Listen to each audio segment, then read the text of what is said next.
WFXR is your local election headquarters.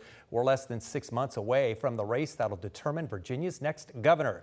And two polls released today may give some ideas to where things are trending. WFXR's Sam Graham breaks down those polls for us tonight.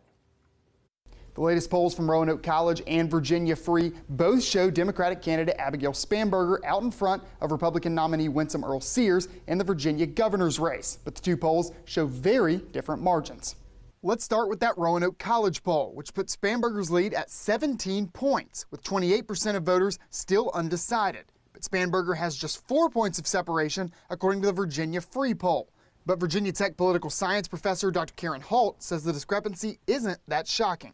Some of it has to do is that they're very different polls in terms of how they identify people to ask questions of and those sorts of things. But Holt and Liberty professor of government Aaron Van Allen feel differently about which margin may be more accurate. So I was a little bit taken back by a 17-point spread. I think that based on some of the data that I've seen, that may be a little bit high. He sees a margin falling closer between 4 to 7 points, but Holt disagrees. I would be inclined to think at this point the Roanoke College poll is closer to what I think may well be going on with that independent wild card. The Roanoke College poll says 1 in 5 people don't feel they know enough about the candidates to make a decision yet. Meanwhile, the Virginia Free poll identified strong partisan bases for each candidate, with 91% of Democrats supporting Spanberger and 92% of Republicans behind Earle-Sears. Van Allen says those numbers point to the role of independent and undecided voters in ultimately determining this race. Those are big numbers. Anytime that you get 90+% of folks that are saying, I'm definitely voting for this person, that means that those voters that are on the fringes, or those independent voters, they're going to be the final nail in the coffin, so to speak, in making that decision. Holt and Van Allen are watching voter perception of Republican leadership as well. And both of these polls offer different numbers but similar conclusions on approval ratings for President Trump and Governor Youngkin.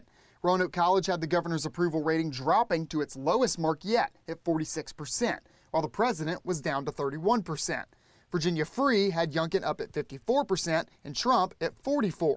But both analysts agree that confidence in Republican leadership has dipped, and that could impact the race for governor. President Trump's approval levels have been declining nationally relatively recently, and to some extent, because of the nationalization of politics, one would expect then that Governor Youngkin's would go down as well. I think that voters are ultimately going to have to decide with whom are they aligning with more. Are they going to align Winsome Earle-Sears more so with Governor Youngkin, or are they going to align her more so with President Trump? With 6 months to go until the election, both Holt and Van Allen both said that a lot could still change. But these polls may give us a clearer idea of what to expect in November. Reporting in studio, I'm Sam Graham. Back to you.